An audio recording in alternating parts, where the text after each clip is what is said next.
Assalamualaikum warahmatullahi wabarakatuh. Pada hari ini saya akan memberikan penjelasan tentang rekayasa kayu dan bambu di dunia konstruksi.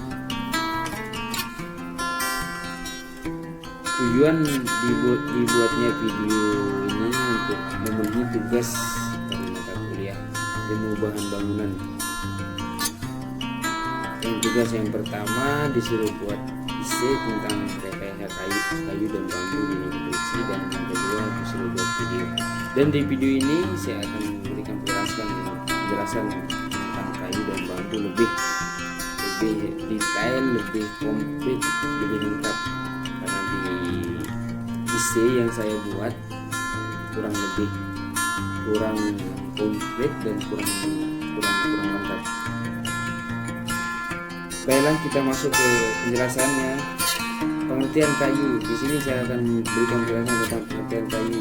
Kita bahas yang pertama tentang kayu dulu. Pengertian kayu di sini ialah satu bahan yang diperoleh dari hasil pohon-pohon di hutan yang merupakan bagian dari pohon tersebut.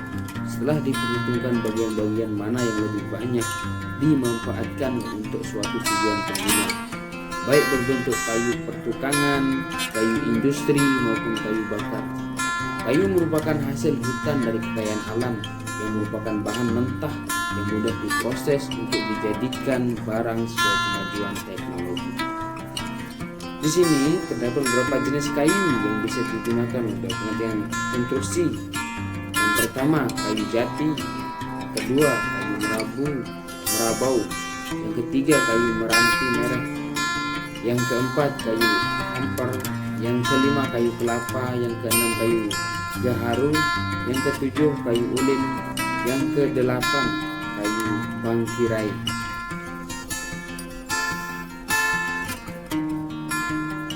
Kayu jati yang pertama, kayu jati, kayu yang banyak dicari dalam dunia furnitur dan berharga mahal.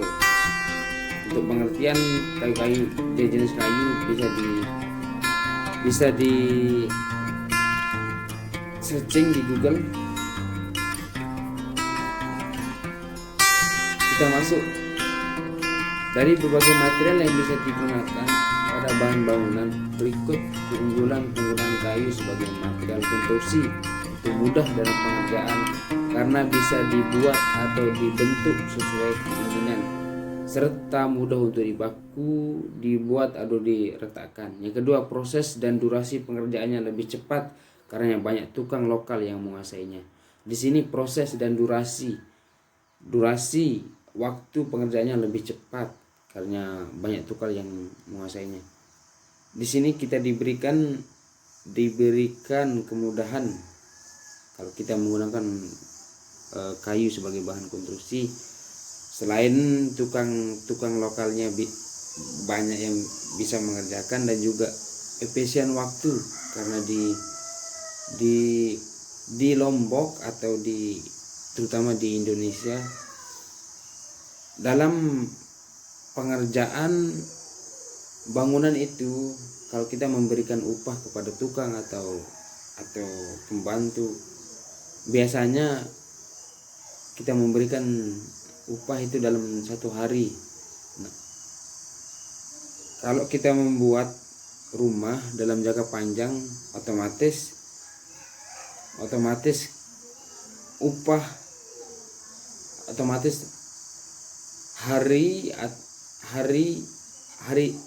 hari pembuatan rumah tersebut akan lebih lama aja kalau tidak pakai konstruksi kayu, dan budgetnya lebih banyak. Di sini kita dimudahkan kalau kita membuat konstruksi dengan kayu sebagai material kayu. Mudah didapat karena merupakan sumber daya alam yang masih banyak tersedia dan bisa didaur ulang lagi dengan cara reposisi. Di Lombok sangatlah banyak macam-macam kayu karena 50% wilayah di Lombok terdapat hutan, dan hutan tersebut mengandung banyak kayu yang besar dan kokoh. Yang keempat, lebih ekonomis karena harganya relatif murah dibandingkan dengan bahan bangunan lainnya. Nah, di sini kita masuk ke harga. Harganya lebih murah dan ekonomis. Di dunia konstruksi, selain kekuatan, kita juga menghitung harga atau budget. Apabila suatu bangunan terdapat kekuatannya kokoh dan harga materialnya lebih ekonomis, itu dinamakan pencapaian yang luar biasa. Karena itu kita mempelajari di dunia teknik sipil tentang bagaimana kita memanage harga, bagaimana kita memanage material yang bisa dibuat lebih ekonomis lagi. Yang kelima, kekuatan kayu cukup tinggi dengan bobot yang ringan, bahkan kayu solid akan awet dan tahan lama. Kekuatan, nah kita masuk ke kekuatan. Kekuatannya cukup tinggi dan bobotnya yang ringan, bahkan kayu solid akan awet dan tahan lama. Ini menguntung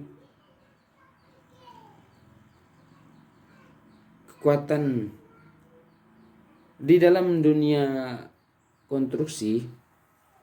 Kekuatan suatu bangunan itulah yang kita inginkan dalam jangka panjang. Yang ketujuh, daya tahan terhadap listrik dan bahan kimia cukup baik.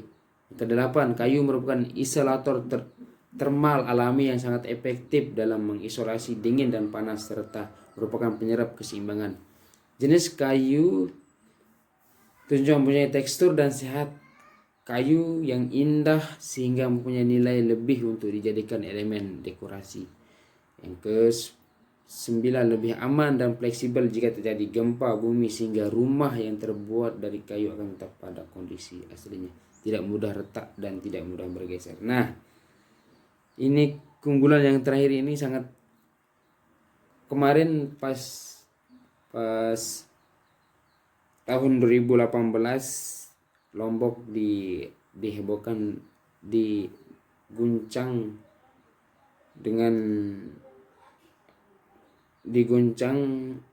oleh gempa dengan skala 7,00. Ini sangatlah berpengaruh dalam dunia konstruksi atau dunia bangunan. Kalau kita membuat rumah dengan menggunakan bahan material kayu, pada saat gempa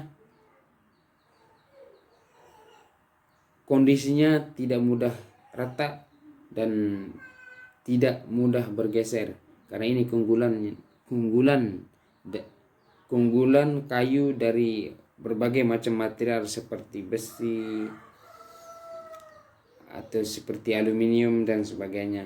Itulah keunggulan kayu. Di sini untuk selanjutnya kita masuk ke jenis bambu. Untuk konstruksi bangunan banyak jenis bambu yang terdapat di Indonesia, kurang lebih dari 70 jenis bambu, namun yang punya nilai ekonomis hanya sekitar 10 jenis. Jenis-jenis bambu yang sering digunakan untuk konstruksi bangunan di Indonesia antara lain bambu wulung, bambu legi, bambu petung, bambu ampel. Kalau ingin mengetahui silakan di searching di Google, karena saya tidak menampilkan gambar atau pengertiannya. Menampilkan beberapa jenis bambu yang punya nilai ekonomi yang sering digunakan tersebut.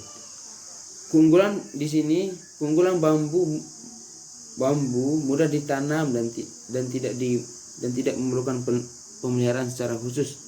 Untuk melakukan budidaya bambu tidak diperlukan investasi yang besar. Setelah tanaman sudah mantap, hasilnya dapat diperoleh secara menerus tanpa menanam lagi.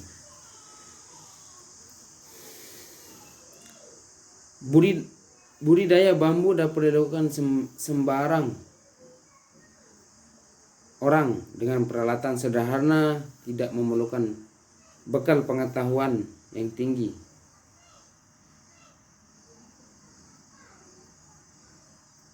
Pada masa pertumbuhan, bambu tertentu dapat tumbuh partikel 5 cm per jam atau 120 cm per hari. Bambu dapat dimanfaatkan dalam banyak hal, berbeda dengan pohon kayu hutan yang baru siap ditebang dengan kualitas baik setelah umur 40-50 tahun.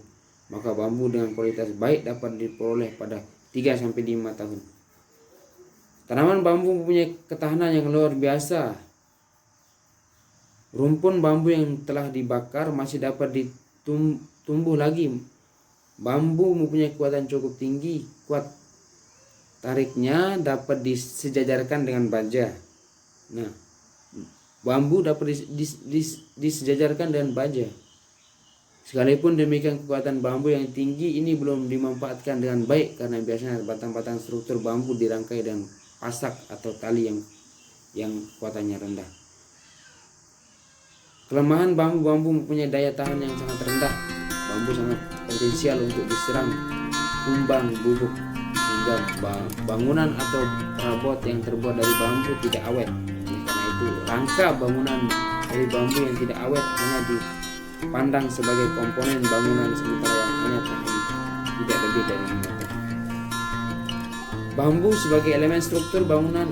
Gedung bambu dapat digunakan untuk membuat semua komponen bangunan, baik struktur maupun non-struktural. Konstruksi bangunan bambu ini ditandai dengan pendekatan rangka struktural yang mirip dengan yang diterapkan dalam konstruksi kayu. Dalam hal ini, elemen lantai, dinding, dan atap saling dihubungkan dan saling bergantung satu sama lain untuk stabilitas keseluruhan.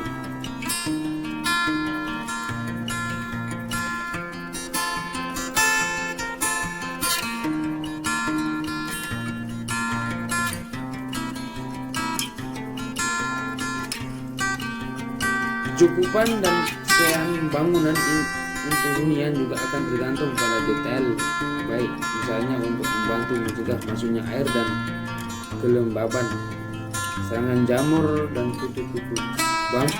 Bambu sebagai fondasi jenis. Di sini bambu bisa digunakan berbagai hal, yaitu dalam konstruksi. Yang pertama yaitu bambu sebagai fondasi.